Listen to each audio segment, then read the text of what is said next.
Darte, porque tú eres un Dios santo, justo, bueno. Y quiero poner en tus manos, queremos como iglesia levantar ante ti el pastor Rodolfo Prieto. Señor, él es el orador, Él es el instrumento que tú has escogido para nutrir a tu iglesia esta semana, para traernos el pan de vida. Padre, úsalo, que tu Espíritu Santo pueda obrar a través de él y que podamos escuchar la voz de Dios y no del hombre esta semana. Padre, a nosotros también prepara nuestros corazones para recibir el mensaje de salvación. Si hay alguien aquí, oh Dios, que tiene angustia, problemas, tribulaciones, que estos mensajes sean como un bálsamo para su alma, en el cual encuentre esperanza y paz, alivio en Jesús. Padre, que esta semana completa sea una semana llena, repleta de bendiciones, donde todos nos demos cita, no solamente esta mañana, sino hoy en la noche y cada noche de esta semana hasta el sábado, para seguir recibiendo las ricas y abundantes bendiciones que tú tienes preparados para nosotros en esta semana de evangelismo. Gracias por escucharnos. Bendice al pastor y que la palabra de Dios corra para vida eterna en esta hora. En el nombre de Jesús. Amén. Amén. Dios te use, pastor. Gracias. Gracias, pastor. Muy amable. Pues sí, ya conozco a algunos de ustedes e incluso creo que Lupita también se bautizó en esa ocasión con su hijo, ¿no? Y ahora vengo por el esposo. Y algunos más. Yo quiero que me hagan un favor ustedes, porque se lo prometí a mi iglesia. Ellos son de Guatemala, me quieren mucho. He aprendido con ellos a hablar un poco de maya. Pascahualico, Tenesh, Malobi, Saguaní. Bueno, dicen que es maya yucateco, pero ahí se va. Quiero pedirles un favor, que ustedes digan: gracias, hermanos de la Iglesia del Lago, por prestarnos al pastor Prieto. A ver, gracias, hermanos de la Iglesia del Lago, por prestarnos al pastor Prieto. Yo le voy a decir cuando diga: 1, 2, 3.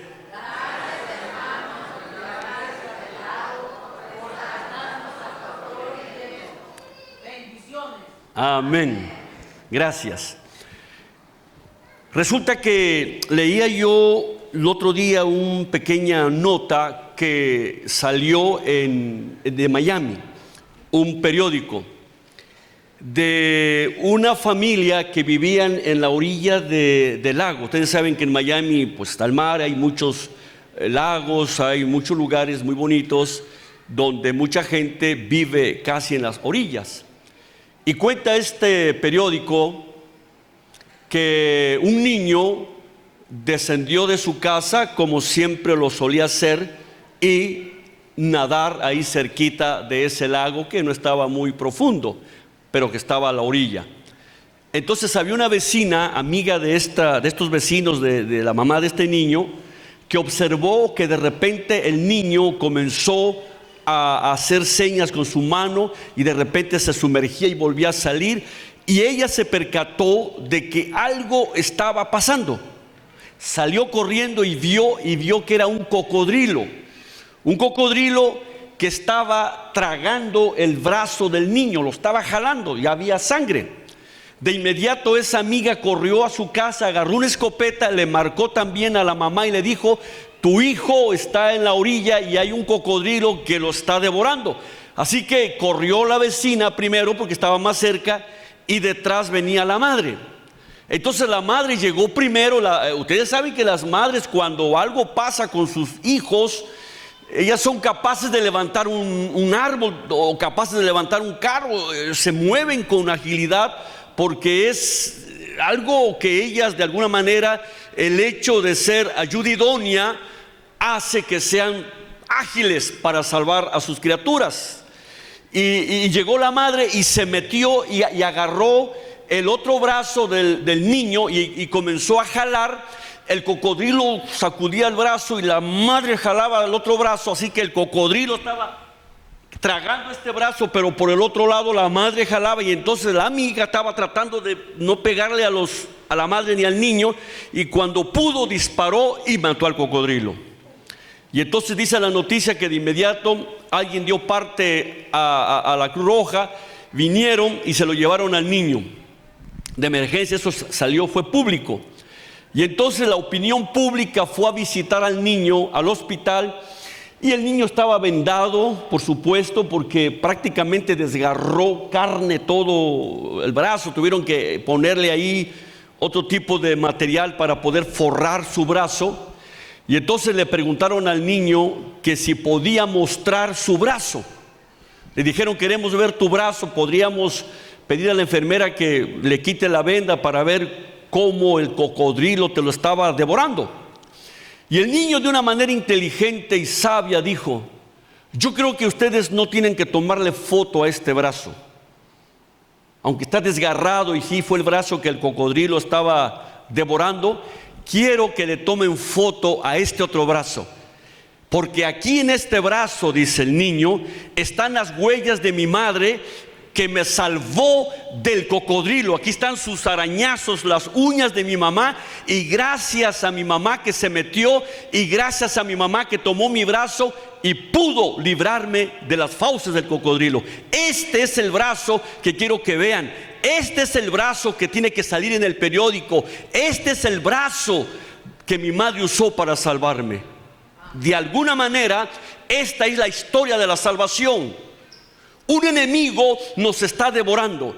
Un enemigo, acabamos de leer las cartas a los Efesios y descubrimos que un enemigo quiere destruir nuestra vida. Un enemigo quiere destruir a nuestros hijos. Un enemigo quiere que creamos en Dios, pero que no le creamos todo.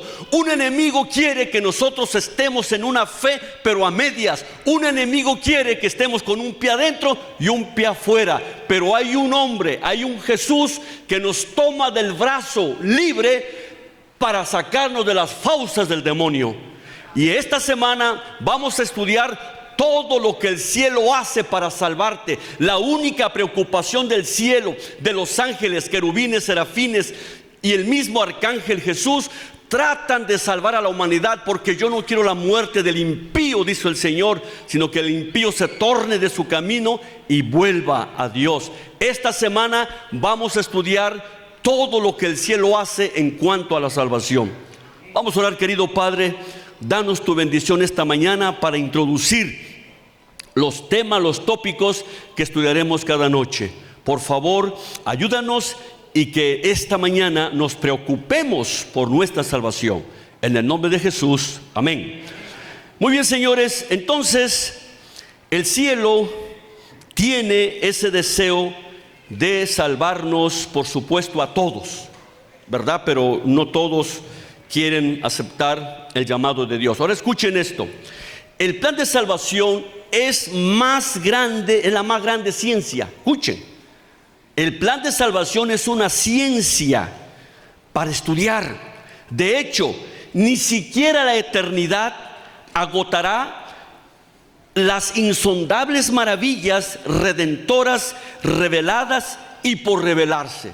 Es una ciencia maravillosa. Sin embargo, podemos y debemos ir considerando desde ahora con ese propósito, con ese objetivo de entender de una vez por todas qué significa ser salvo.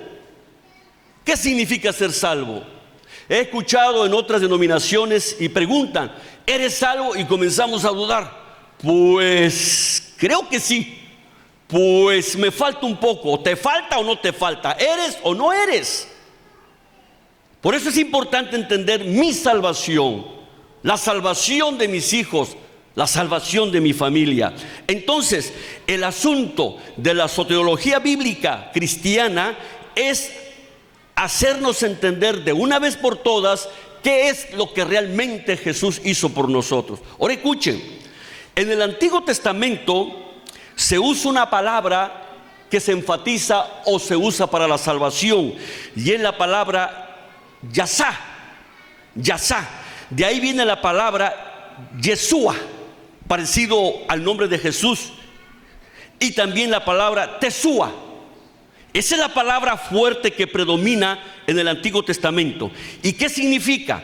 Es la raíz de lo que significa la salvación. 365 veces se repite esa palabra. Es decir, esa palabra quiere decir sacarte del profundo pozo donde tú y yo estamos metidos, rescatarnos del abismo, rescatarnos, si así se le llamara, del infierno, aunque sabemos nosotros que la Jejena no es el infierno que se predica.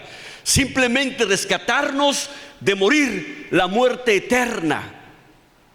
El que venciere, dice la Biblia, no sufrirá el daño de la segunda muerte. Y si hay una segunda muerte, entonces hay una primera muerte. Romanos 6:23 dice: la paga del pecado, ¿qué cosa es? La muerte. Mas la dádiva de Dios es, ¿qué cosa? Vida eterna en Cristo Jesús. Pero tenemos que entenderlo, tenemos que creerlo, tenemos que vivirlo. No es simplemente, ahora déjeme decir, la salvación no es un concepto, es una doctrina, pero no es letra. La salvación es una persona, y es Cristo Jesús. Ahora, miren, por ejemplo, vamos a leer el Salmo 68, 19, y alguien que me lea Éxodo 14, 30. Vamos a trabajar con la Biblia para que entendamos la palabra Yahshua. Dios quiere Yahshua, salvarte, o Yeshua, o Teshua, hacer todo lo posible, todo lo imposible, todo lo que está de parte del cielo para que tú puedas ser salvo siempre y cuando lo desees. Porque si no lo deseas, a través de esta noche vamos a decir que Dios te va a ayudar a perderte si te quieres perder, y te va a ayudar a perderte bien, no mal. Porque Dios hasta en eso trabaja. Ok, me quiero perder, te voy a ayudar a que te pierdas, pero te pierdas bien. Nadie se quiere perder así, ¿verdad? Bueno, entonces vamos a ver, ¿qué dice el Salmo 68, 19? A ver, quiero que alguien me lo lea rapidito, vamos. Salmo 68 y el verso 19. Miren cómo dice, 68, 19. ¿Lo tienen? ¿Cómo dice? Bendito, ajá. Ajá. El Dios de nuestra salvación. Shelah, el Dios de nuestra salvación. Ese Dios se llama salvación. Ese Yahshua, ese Teshua, no es una doctrina, es una persona.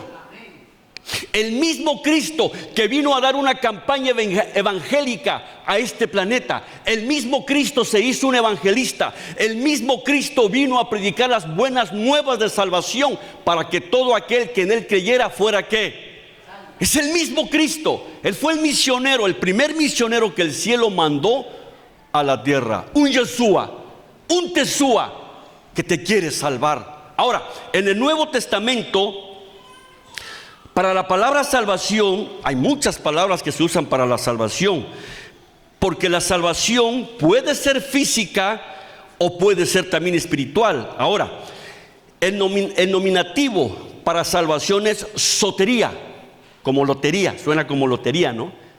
Sotería es algo, 45 veces se menciona, algo que es eliminar el peligro que nos asedia para perder la salvación. Es lo mismo que lo otro, sacarnos del pozo cenagoso, sacarnos del abismo, sacarnos de las fauces del mismo diablo. Porque el diablo dice: no importa que vayas a la iglesia, no importa que hagas esto o aquello, no importa que leas la Biblia, no importa que cantes y oras, lo que importante es que no le des tu corazón a Dios, no le des tu mente a Dios. Por eso Dios dijo: sobre toda cosa guardada, guarda tu mente para que no peques contra mí, porque es por ahí donde el diablo nos derriba y nos vence. Entonces, vamos a ver algunos textos para entender ese concepto en el Nuevo Testamento de sotería, que es la salvación, la paz que el cielo da. Véanlo, por ejemplo, en el libro de Romanos 5:10. ¿Quién quiere leer Romanos 5:10? Romanos 5:10. Efesios lo habló mucho, Efesios 8 al 10 habló mucho de la salvación, pero quiero ver Romanos 5:10. ¿Cómo dice? A ver, ¿alguien lo quiere leer? Porque si siendo enemigos fuimos reconciliados con Dios por la muerte de su Hijo, mucho más, estando reconciliados, Ahí está. Por la muerte de Jesús, lo que costó tu salvación fue la muerte de Dios. Dios no puede morir. No puede morir Dios. Es eterno. Es coeterno con el Padre. Dios no puede morir. No hay ningún instrumento, no hay ninguna manera de matar a Dios, porque es eterno, preexistente, coexistente por toda la eternidad. Entonces, ¿quién mató a Jesús? Vino el diablo y le dijo: ¿tú me quieres matar? No te voy a dar ninguna señal, sino la del profeta Jonás. ¿Quieres matarme? Mátame. Yo pongo mi vida por mí mismo y la vuelvo a tomar. Mátame para que seas feliz, diablo. Pero vas a ver que al tercer día yo voy a resucitar. Y Cristo permitió no que el diablo lo matara. Fue el mismo Padre que mató a su Hijo. Un Dios mata a otro Dios. Ahí sí se puede. Por eso Cristo muere la segunda muerte por ti, para salvarnos del pecado. El sacrificio, teletestai, gritaba en la cruz: acabado es. Dios mío, ¿por qué me has abandonado? Eso hizo Cristo por ti. Por lo tanto, no tenemos un lujo nosotros de decir pertenezco a una religión, porque la religión no salva. Lo que salva es la relación. La relación con Cristo te hace estar en la correcta religión. Amén, hermanos. Amén. En la correcta religión. No es la nominación. Es tu relación, es tu vivencia continua delante del Señor. Así que en ese sentido es la salvación. Ahora se preguntarán: ¿cuánto Dios hace para salvarnos? Bueno, ya ofreció su vida de su Hijo. Dios nos ofrece la salvación, pero respeta algo, y es aquí donde Dios se metió en problemas, si le llamamos así para entender un poquito. ¿Por qué en problemas? Porque nos dotó de algo que se llama libre albedrío. ¿Qué es el libre albedrío? ¿Qué es el libre albedrío? Es la libertad que tú puedes decidir si quieres ser salvo o no quieres ser salvo. Tú puedes decir: mira, Señor, sí, pinta muy bonita la Biblia sobre el cielo, pinta muy bonito que seremos eternos, pinta muy bonito que comeremos del árbol de la vida, pinta muy bonito que viajaremos por el espacio sideral, muy bonito. Pero ¿sabes una cosa, Señor? A mí me encanta perderme, quiero perderme. Eso fue lo que pasó con el faraón. Le mandó 10 plagas para que el faraón recapacitara, para que el faraón entendiera, pero no entendió. Y entonces el faraón decidió, ¿qué cosa? Morir. Y el faraón murió y va a morir eternamente. ¿Por qué? Porque lo decidió él. Entonces, hermanos míos, en este sentido, nuestra salvación es fácil entenderla si queremos entenderla, pero está en peligro. ¿Por qué razón? Por varias filosofías que han entrado al mundo, como cuál: materialismo. El materialismo está destruyendo a las familias. El materialismo. No hay tiempo para Dios. Dedícale 1 hora a Dios. No lo hay. El materialismo. ¿Qué otra cosa? El universalismo, que ya se mencionó en la escuela sabática. Que al final de cuentas, hagas lo que hagas, te vas a salvar. La gracia barata. Otro problema que está entrando al mundo es lo que se le llama relativismo moderno. Al fin y al cabo, todo el mundo lo hace. ¿Por qué no lo voy a hacer yo? Eso está carcomiendo principalmente a los jóvenes. Otro concepto: el posmodernismo. Yo me senté con mis 2 nietas, la de 18 años y la de 16 años. La de 12 estaba ahí también y les pregunté: ¿ustedes han oído esto que ya a Dios se le aventó en una caja de basura? Oh, sí, dice, el maestro dijo de una filosofía que salió que Dios está en la basura, que Dios ya no tiene poder. En una escuela cristiana diciendo que Dios se fue a la basura. Por eso los jóvenes, y hay una profecía que está en Josué, lo vamos a ver en las noches. Dice que vino una generación que no conocieron al Dios de sus padres. Y esto es duro. Yo siempre lo he dicho: si mis hijos no van al cielo, ¿a qué voy yo? ¿Cómo puede ser que yo disfruté a mis hijos aquí, los vi crecer, los vi casarse, vi a su familia, vi a mis nietas, vi a mis hijos y que de repente no vaya? ¿A qué voy? No tiene sentido un cielo sin mis hijos. No tiene sentido un cielo sin la compañera de la vida. Por eso la salvación es importante. Y ahora está más cerca que cuando ¿qué? Que cuando creíamos. No es un asunto, hermano, de decir, pues la salvación la entiendo. No, es sencillo entenderlo si quieres entenderlo. Pero tiene su grado de complejidad, porque tienes que decidir. Tú, en tu libre albedrío. No hay otro, nadie va a decidir por ti. Ahora miren, dice este texto, Romanos 13, 11 al 14. Lo voy a leer, Romanos 13, 11 al 14. Miren cómo dice. Y esto dice: conociendo el tiempo. Hay dos maneras de medir el tiempo: el kairos y el cronos. El kairos, los sucesos; el cronos, los minutos, los segundos. Dice conociendo el tiempo, y tiene ahí una coma. Conociendo el tiempo, los tiempos peligrosos. Sepas pues, dijo 1 Timoteo, que en los posteros días vendrán tiempos peligrosos, hombres amadores de sí mismos, ingratos, desleales. Está hablando de un tiempo que va o que está sucediendo, que nos está apartando de la fe, nos está apartando de las sendas antiguas. ¿Por qué? Por la invasión. Yo no entendía ese texto que dice que antes de que venga el fin se manifestará el hijo de perdición. Y es la palabra apostató. Alguien apostató, se fue. No es porque se peleó con un hermano. Simplemente el apóstata le dio la espalda a Dios para seguir los caminos del diablo. Solamente Jesús le dijo al diablo, el príncipe, le llamó príncipe de este siglo. Y el diablo trabaja.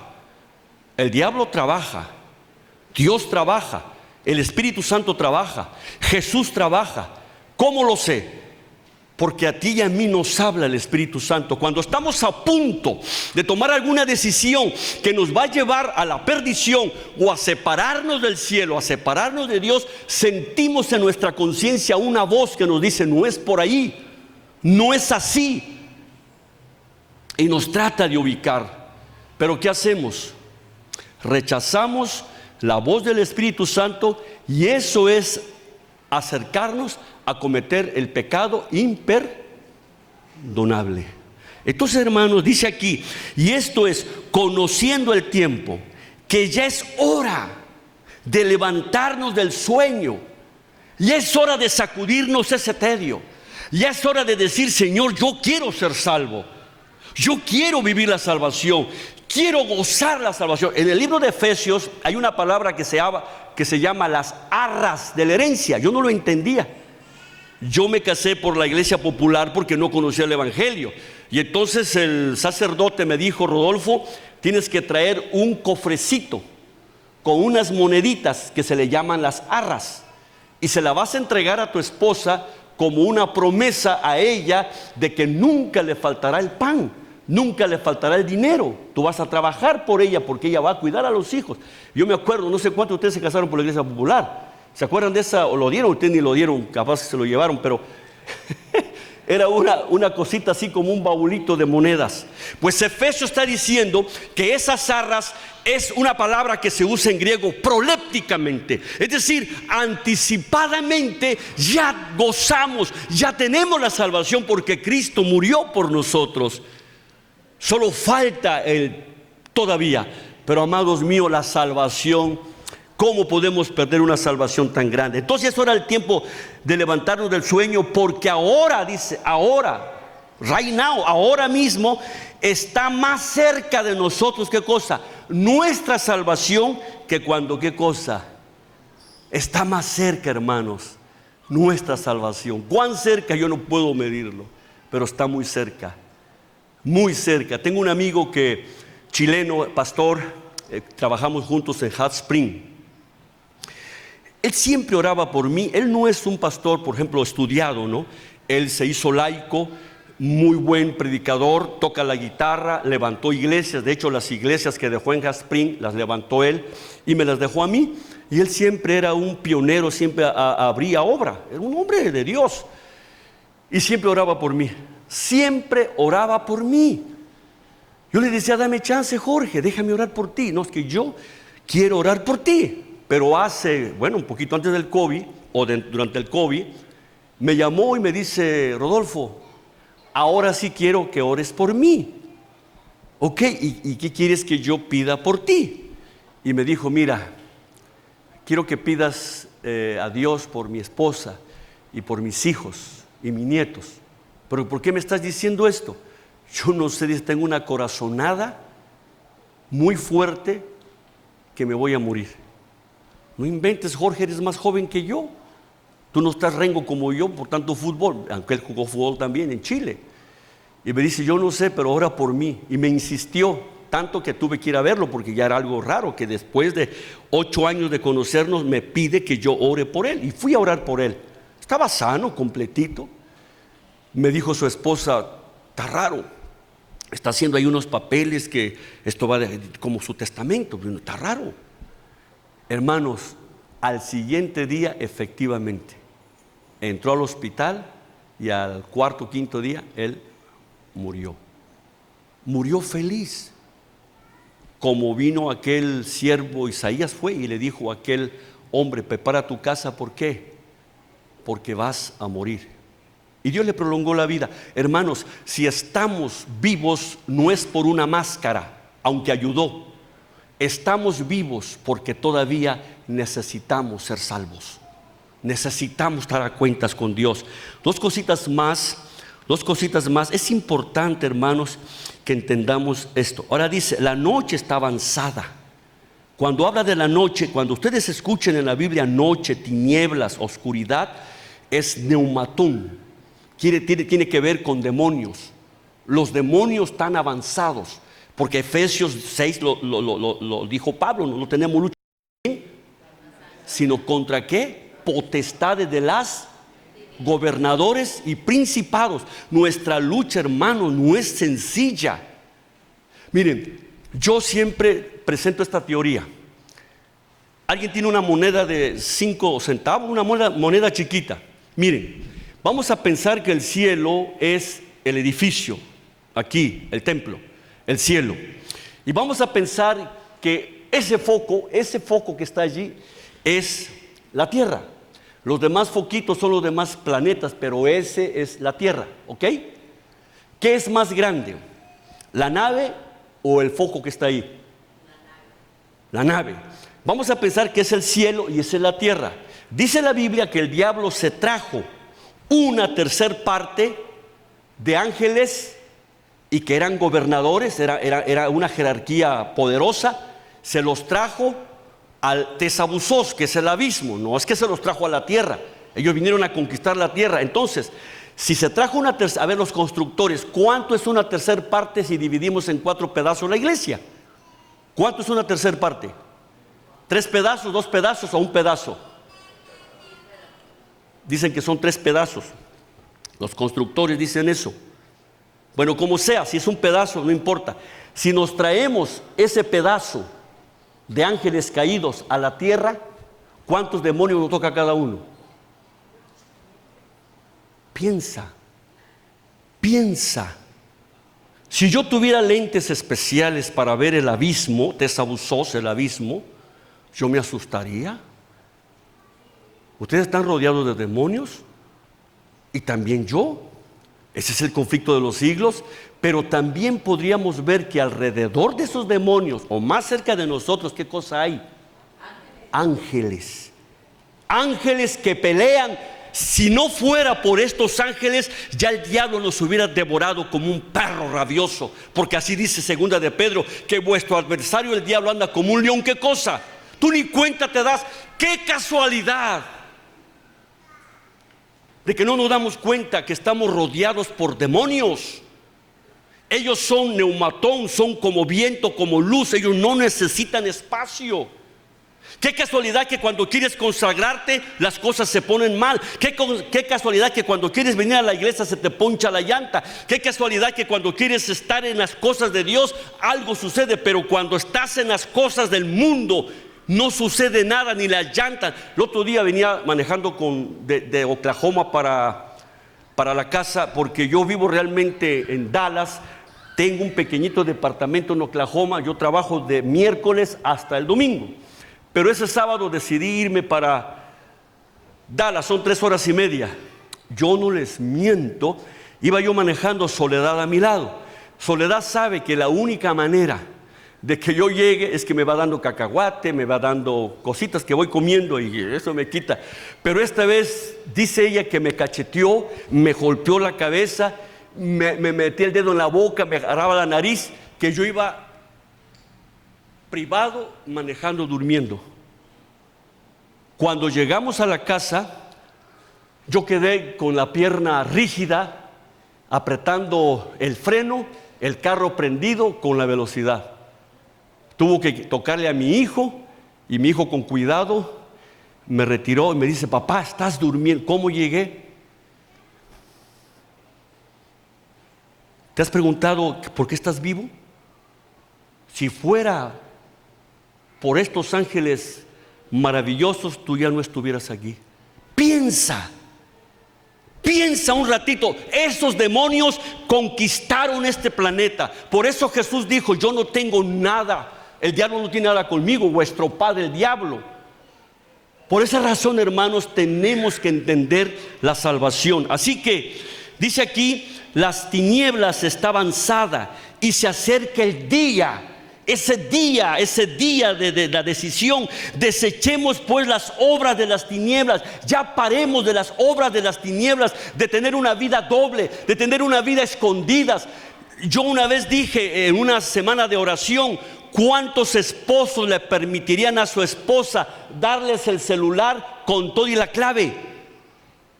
¿O cuántas esposas le permitirían a su esposo dar el celular con todo y la clave? Ahora hay teléfonos inteligentes. Bueno, aquí tengo a Soledad, ella espanta a los demonios. Pero miren, hermanos, estos teléfonos inteligentes tienen que verme a mí, y aparte tiene ¿qué cosa? Una clave.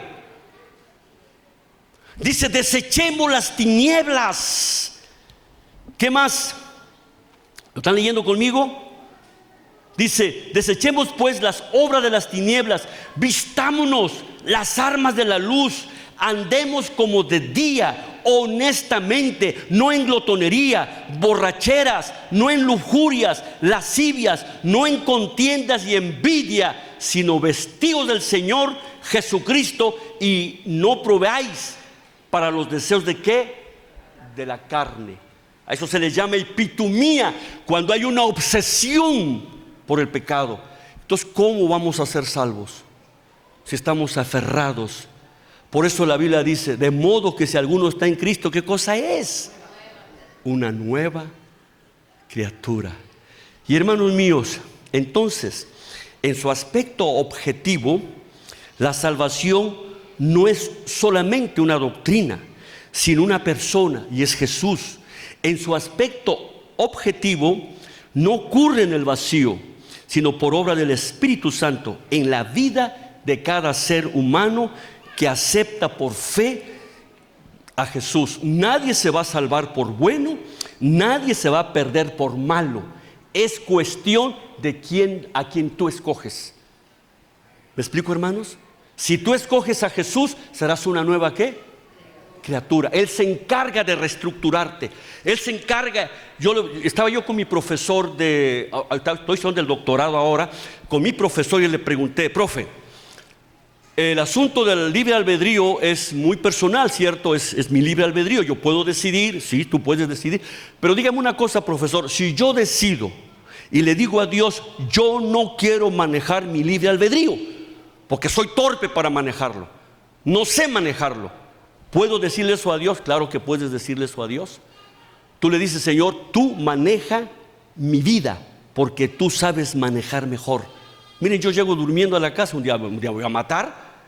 Y la soledad dice, ¿sabes qué? La próxima vez mátate tú solo, porque esta vez yo creo que porque yo iba despierto, iba orando por ti. Si tú hubieras sido solo, te hubieras matado.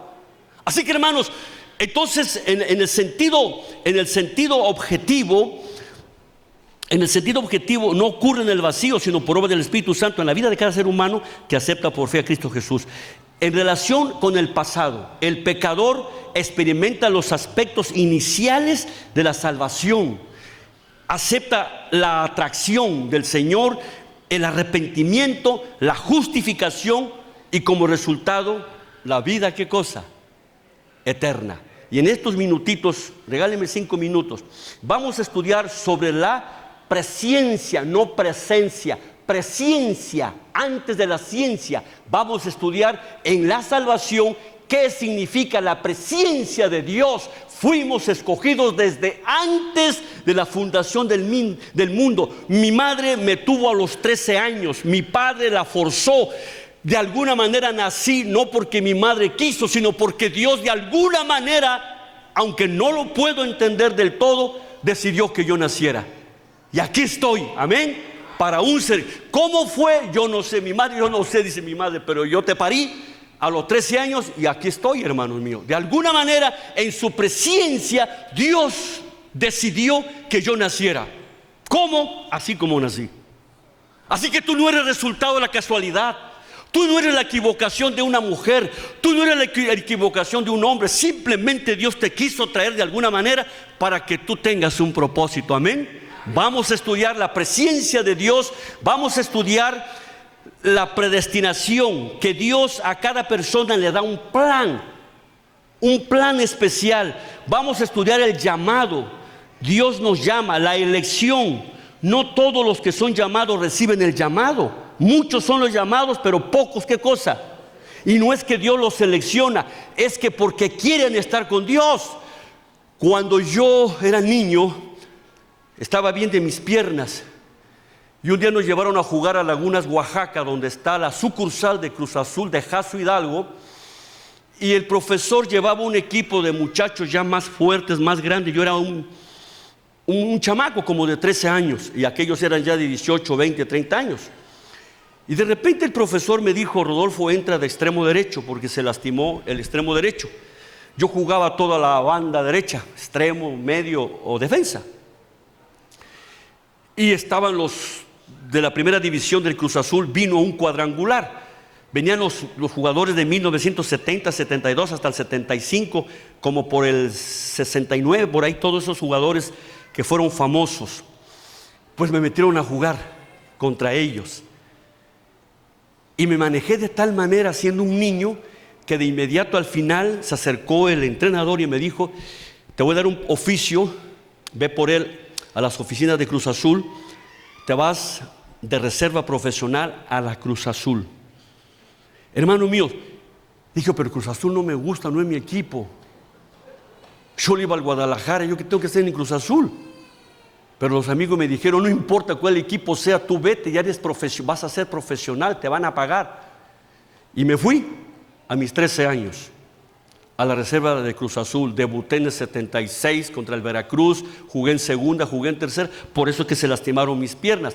Pero yo no era mi equipo, pero amé tanto ese equipo que ahora tengo todas las playeras que han salido de la antigüedad que tuvieron hasta las presentes, porque es mi equipo.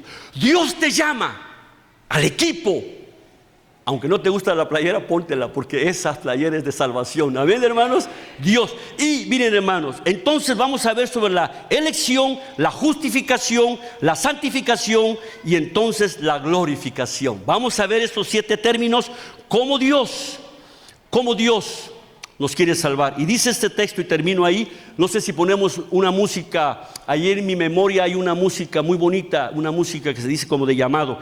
Dice, Hechos 4:12, y en ningún sistema, en ningún nombre, en ninguno hay salvación, porque no hay otro nombre debajo del cielo dado a los hombres en que podamos, ¿qué cosa? Solo es en quién, en Cristo Jesús. Yo quiero esta mañana o esta tarde ya orar por esos amigos que están con nosotros, Quiero conocerlos un ratito cerca de mí, mientras ponen la música allá. Siempre me gusta contar esta pequeñita historia. Le ponen la música. Los nietos se fueron de vacaciones con sus abuelos, como van mis nietos con nosotros. Soledad le pone a las nietas a hacer algo para que no sea aburrida la estancia de las vacaciones. Y yo le pongo a los nietos, bueno, es uno, a hacer actividades conmigo. Bueno, así sucedió en este caso.